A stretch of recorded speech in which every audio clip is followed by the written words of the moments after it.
আমি বয়স দেখে সম্মান করি না, আমি আচরণ দেখে সম্মান করি। হ্যালো বন্ধুরা, গুড মর্নিং। তো আজকে আমি তোমাদের জন্য আরেকটা নতুন ব্লগ নিয়ে এসেছি। তো আজকে স্যাটারডে, আমি স্যাটারডেতে আমার ছেলের স্কুল ছুটি থাকে, তো তাই আমি এই দিনটা আর সানডে দিনটা আমি ঘরটা পরিষ্কার করি। এমনি আমি প্রতিদিনই পরিষ্কার করি, কিন্তু এই দুটো দিন একটু ধুলো পড়ে যায়, ড্রেসিং টেবিল এগুলো সব একটু মোছামাছি করি। তো আমি ড্রেসিং টেবিলটা মুছে টুচে নিচ্ছি। আর কি বলো তো, এখন তাও ওরকম একটা চাপ নেই। আমার ছেলেকে যখন নার্সারিতে দিয়েছিলাম তখন আমার প্রচুর চাপ ছিল, তখন আমার হাজব্যান্ড বাইরে পোস্টিং ছিল। এখনও যেহেতু এখানে এসেছে আলিপুরে, তো আমার সেটা অতটা অসুবিধা হচ্ছে না। কেন কি, ও যদি পারে ও দিয়ে আসে, আমি পারলে আমি দিয়ে আসি, তো সেরকম কোনো ব্যাপার না। আর আগে প্রতিটা দিন আমাকেই সব কিছু করতে হতো, যে দিয়ে আসা নিয়ে আসা, আমি বাজারও বন্ধ করেছি। আর আমার এই এত স্ট্রেসের কারণে আজকে আমার শরীরটার এই অবস্থা। স্ট্রেস বেশি নিলে এরকম প্রবলেম হয় বলেছে ডক্টর। তো এখন ঠিক আছি, কিন্তু যা হওয়ার তা তো হয়েই গেছে বলো। তো আমি ড্রেসিং টেবিলটা মুছে নিচ্ছি, খুব ধুলো পড়ে জানো তো। আমার ঘরটা কিন্তু ভিতরের দিকে, তাও এত যে ধুলো কই থেকে আসে আমি নিজেও বুঝতে পারি না। এদিকে আমার ছেলেকে পড়াতে এসেছে, পাশের রুমেও পড়ছে, ওর ম্যাম পড়াতে এসেছে, আর আমি এদিকে তাড়াতাড়ি এগুলো কাজ করে নিচ্ছি। কারণ ও দেখলে খুবই মুশকিল জানো তো, ও দেখলে এগুলো টানাটানি করে, ও বলে আমিও মুছবো। আর আমার কলিংও শেষ করে দেয় চারিদিকে স্প্রে করতে করতে।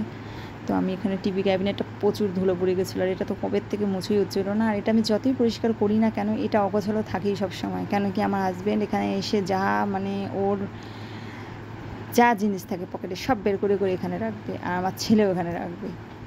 তো এটাকে আমার আর গোছানোই হয় না। তো আমি গুছাই। আজকে অনেক দিন পর আমি এটা মুছলাম। এটা প্রচুর ধুলো পড়ে গেছিলো জানো তো, খুবই বোঝা যাচ্ছিলো ধুলোটা আর কি। তাই এটাও পরিষ্কার করে নিলাম। আর দেখো, ওখানে আমার মাছ আছে। আচ্ছা, তোমাদেরকে আমি মাছটা দেখাবো। আগে পরিষ্কারটা করে নিই আমি, তারপর তোমাদেরকে আমি আমার দুটো মাছ দেখাচ্ছি। আসলে কি বলো তো, মাছের খাবারটা না নষ্ট হয়ে গেছে, তো ওই খাবারটা দিচ্ছি না। জলটা প্রচুর ঘোলা হয়ে গেছে। আমি সপ্তাহে একবার করে জলটা পরিষ্কার করি, কিন্তু খাবারটা নষ্ট হয়ে গেছে না, তাই জন্যে জলটাও দেখি ঘোলা হয়ে যাচ্ছে। আবার নতুন খাবার আনতে হবে ওর জন্য। আর এটা দিয়ে আমি কেন ঢেকে রেখেছি বলো তো, আগে আমি ঢেকে রাখতাম না। তো তখন এখানে একদিন দেখি টিকটিকি, জল এত নড়ছে কেন, সামনে গিয়ে দেখি একটা টিকটিকি পড়ে গেছে জলের মধ্যে। আর মাছটাও ভয় পাচ্ছিল। তো এখন আমি এই জন্যই এইটা দিয়ে ঢেকে রেখেছি, চালনিটা দিয়ে, যাতে এখানে আর কোনো পোকামাকড় না পড়ে। আর এখানে দেখো আমার ছেলে ছুটি হয়ে গেছে, আর ও চলে আসছে। যে বলতে না বলতে, মা আমিও ঘর পরিষ্কার করবো। তো ওকে আমি এখানে একলা দিয়ে দিলাম। পরিষ্কার করেছি বাবা, ও পরিষ্কার করে। দেখো, আমার সব কলিংয়ের 12টা বাজাচ্ছে আমার ছেলে।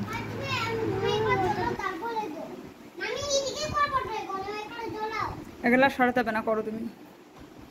আচ্ছা, তুমি তো কিছু খাওনি, তোমাকে খাইয়ে দিই, দাঁড়ো। তো এখন আমি ওর জন্য দুধটা গরম দিয়ে ওকে দুধটা খাইয়ে দেবো। তারপরে আমার আরও কাজ আছে, ঘরটার মোছা বাকি আছে। তো আমি ফ্রিজেই দুধ রাখি, যেহেতু এতটা গরম পড়েছে না, দুধ যদি বাইরে রাখি দুধটা নষ্ট হয়ে যাবে। আর অনেক দিন দুধটা ফেটেও গেছিলো, তো তাই আমি ফ্রিজেও দুধটা রাখি। আর দেখো, আমাকে দুধ খেতে ডাকছি, আমি গরম করা হয়ে গেছে, আমি বসে আছি। ও আসবেই না, ও ঘর মুছবে। তাও কোনো রকম ওকে খাওয়ালাম তাড়াতাড়ি করে, কারণ কি ওর বাবারও আসার টাইম হয়ে যাচ্ছে, এখন আসবেও। তো আমি তাড়াতাড়ি করে আসার আগে ঘরটা মুছে নিই, কেন আসলে পরে আবার মহারাজাকে আমার খাওয়া দিতে হবে। খাওয়া অ্যাকচুয়ালি আজকে বানাইনি, কালকে রাত্রে অ্যাকচুয়ালি হয়েছে কি, রুটি বানিয়েছি, তো আসে নেই, তো তরকারি রুটি সব আছে, তো এসে ওটাই খেয়ে নেবে। আমি ঘরটা মুছে আমি স্নান করে পুজো দেবো, তো তাই আমি তাড়াতাড়ি করে ঘরটা মুছে নিচ্ছি।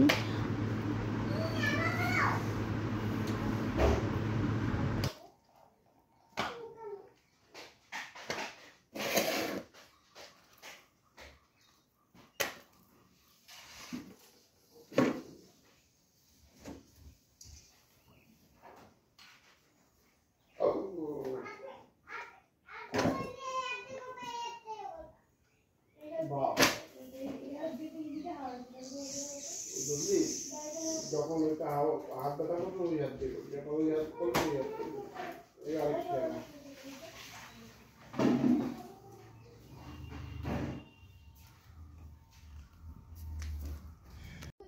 তোমার ঘর মোছা হয়ে গেছে, তো এখন আমি স্নান করতে যাই, স্নান করে এসে দেখা হচ্ছে। তো স্নান করে আমি চলে এসেছি, এখন দিব আমি পুজো। তো আগের একটা ব্লগেও বলেছিলাম যে আমরা বুদ্ধিস্ট, তাই আমরা বুদ্ধকে পূজা করি। তো বুদ্ধকে পূজা দেওয়ার নিয়ম না অন্যরকম, যে 12টার আগে দিতে হবে, 12টার পরে বুদ্ধকে পূজা দেওয়া যায় না। পূজা দেওয়া মানে কি ফুল, জল অ্যান্ড ধূপকাঠি, মোমবাতি দিতে পারো, কিন্তু খাবার দেওয়া যায় না। তাই আমাকে 12টার আগেই দিতে হবে। আমি তাই বারবার ঘড়ির দিকে তাকাচ্ছিলাম আর দেখছিলাম যে কত টাইম বাকি আছে, কিন্তু অত টাইম হয়নি। তখন 11টা 20 বাজে। তো আমার হাতে টাইম ছিল 40 মিনিট। তো আমি দিয়ে দিলাম। তো আমি বুদ্ধকে দিচ্ছি আজকে চিড়া, কিশমিশ আর নকুলদানা।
তো আমার বুদ্ধকে পুজো দেওয়া হয়ে গেছে। তো আমি সূর্য দেবতাকে জল দিয়ে আসবো।